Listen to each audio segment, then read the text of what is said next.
শুরুটা দারুণ হলেও চেন্নাই টেস্টে টাইগারদের শেষটা হলো জাতা। ভারতের কাছে 280 রানে হারলো টাইগাররা।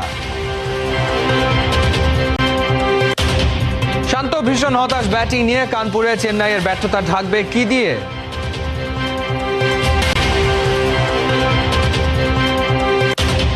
সিরিজের নিরাপত্তায় বিসিবি করা অবস্থানে, এখন থেকে ব্যস্ত রিহার্সালে।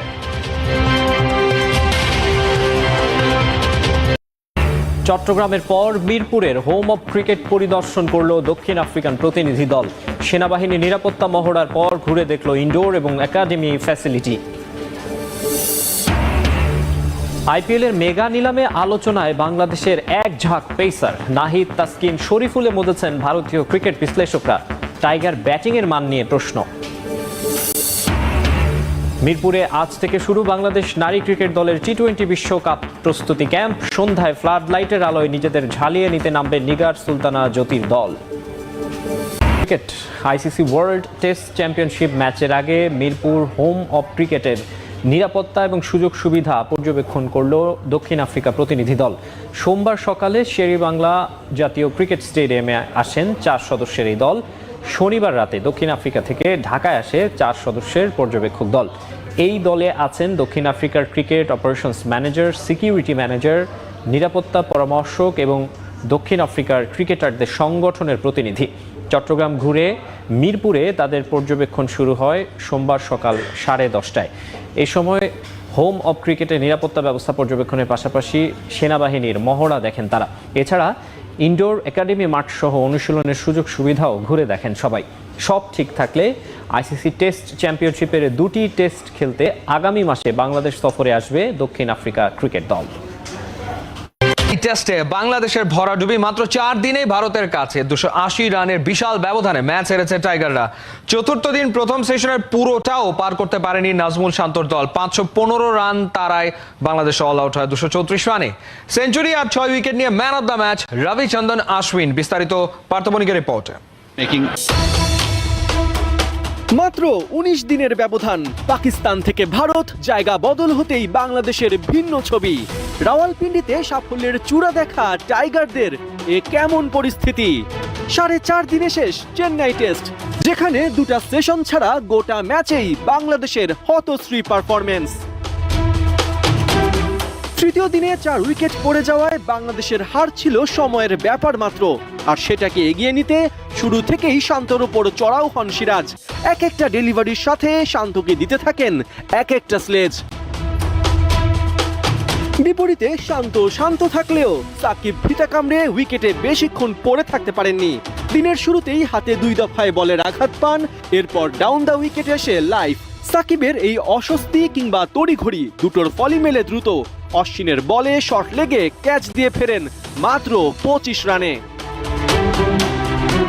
সেঞ্চুরি দেখে যারা মনে করেছিলেন লিটন ফর্মে ব্যাক করেছেন, তাদেরও চেন্নাইতে দ্বিতীয়বারের মতো ভুল প্রমাণ করেন লিটন। প্রথম ইনিংসে সেঞ্চুরি আর দ্বিতীয় ইনিংসে 6 উইকেট নিয়ে টাইগারদের ধসিয়ে দেয়া অশ্বিন প্রত্যাশিতভাবেই হয়েছেন ম্যান অফ দ্য। মাত্র 3.5 দিনে শেষ চেন্নাই টেস্ট। পেসারদের পারফরমেন্সের স্বস্তিতে টাইগার ক্যাপ্টেন, তবে হতাশ ব্যাটিং ডিপার্টমেন্ট নিয়ে। 2 ইনিংস মিলে মাত্র 150। শান্ত নিজের ব্যাটিং নিয়ে তৃপ্ত হলেও কানপুরে দেখতে চান না ব্যাটারদের ভুল। খারাপ পারফরমেন্সের কারণে সাকিবকে বাদ দেওয়ার প্রশ্নেও দিয়েছেন উত্তর। চেন্নাই থেকে ব্রেভ কোশ্চেন করছেন, মাশাআল্লাহ। এর মাথায় শেষ চেন্নাই টেস্ট। স্ক্রিনে যে ছবিটা দেখতে পাচ্ছেন, সেই ছবিটা এই টেস্ট ম্যাচটা শেষ হবার ঠিক 10 মিনিটের মাথায়। বাংলাদেশ দলের ট্রেনার নেথন কেইলি তিনি বল হাতে, অথচ তার থাকার কথা ছিল বা তার কাজ করার কথা ছিল ক্রিকেটারদের ফিটনেস নিয়ে। তিনি 3জন ব্যাটারকে তিনি নেটে নিয়ে গেছেন, বল করছেন। বোঝাই যাচ্ছে যিনি ট্রেনার তিনি অনেক বেশি চিন্তিত বাংলাদেশ দলের এই হতশ্রী পারফরমেন্সে, বিশেষ করে ব্যাটারদের। ব্যাটিং ভালো হয়নি, যেটা খুব ইম্পর্টেন্ট ছিল। তারা মোটামুটি হতাশা নিয়েই ফিরেছেন বাংলাদেশের বাজে ব্যাটিং এর কারণে। নারী পুরুষ সবাই এসেছিলেন।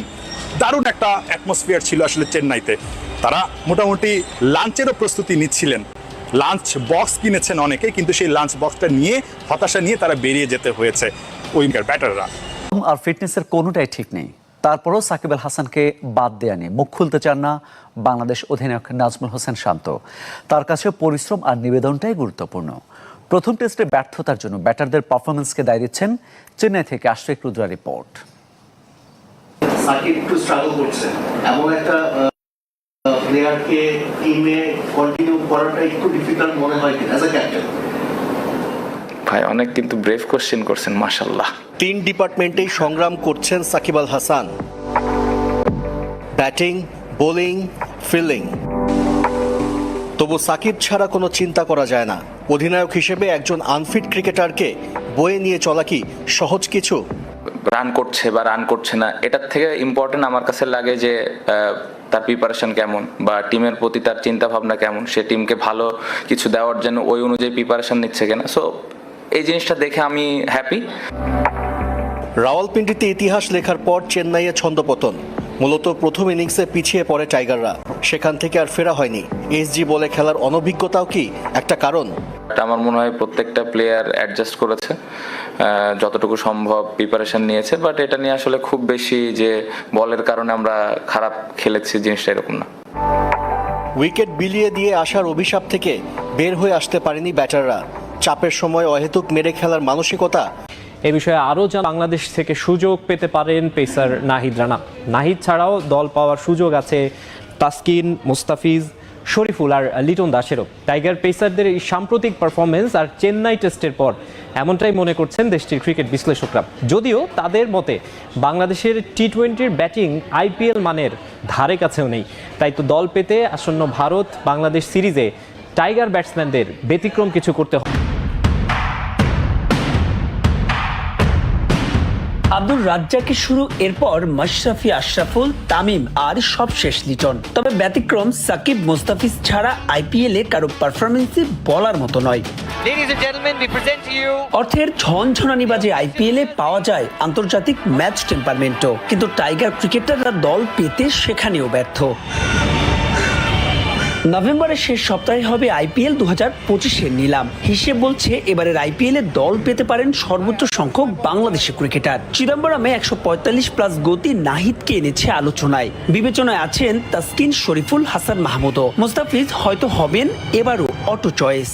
আমার নাহিদ রানাকে দেখে ভালো লেগেছে আইপিএল এর জন্য। এইরকম একটা ব্যাকআপ লেন্থ বোলার যার ভালো পেস আছে, আইপিএল এর ফ্র্যাঞ্চাইজগুলো তাকে এরকম বোলার পছন্দ করে। জোরে বোলারদের তো একটা হাই ভোল্টেজ ম্যাচে শেষ মুহূর্তের গোলে আর্সেনালের সঙ্গে পরাজয় এড়িয়েছে ম্যানচেস্টার সিটি। 2-2 সমতায় শেষ হয় দু দলের লড়াই। পয়েন্ট হারালেও লিভারপুলকে টপকে টেবিলের শীর্ষে উঠল ম্যান সিটি।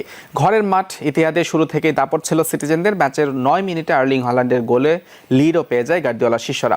তবে সমতায় ফিরতে খুব বেশি সময় নেয়নি আর্সেনাল। 22 মিনিটে ক্যালাফিওরির গোলে স্কোর লাইন 1-1 করে গানাররা। প্রথমার্ধের অতিরিক্ত সময়ে ব্যবধান দ্বিগুণ করেন গ্যাব্রিয়েল ম্যাগলিয়াস। তবে ঠিক এরপরেই লিওনার্দো ট্রোসার্ড লাল কার্ড দেখলে 10 জনের দলে পরিণত হয় আর্সেনাল। ম্যাচের বাকি সময়ে সমান তালে লড়াই করলেও শেষ মুহূর্তে কপাল পড়ে লন্ডনের ক্লাবটির। ম্যাচের ইনজুরি টাইমে স্টোনসের করা গোলে 2-2 সমতায় ম্যাচ শেষ করে ম্যান সিটি। হবে কমনওয়েলথ গেমসের 22তম আসর। এই গেমসের টিকিট পেতে বাছাইয়ের লড়াইয়ে নেমেছে বাংলাদেশ, কেনিয়া, মালয়েশিয়া, শ্রীলঙ্কা ও স্কটল্যান্ড। জানা যায় আজ মঙ্গলবার বাংলাদেশ মালয়েশিয়া ম্যাচ দিয়েই শুরু হয়েছে এই বাছাই পর্ব, যেখানে টসে জিতে স্বাগতিকদের ব্যাটিংয়ে পাঠায় বাংলাদেশ।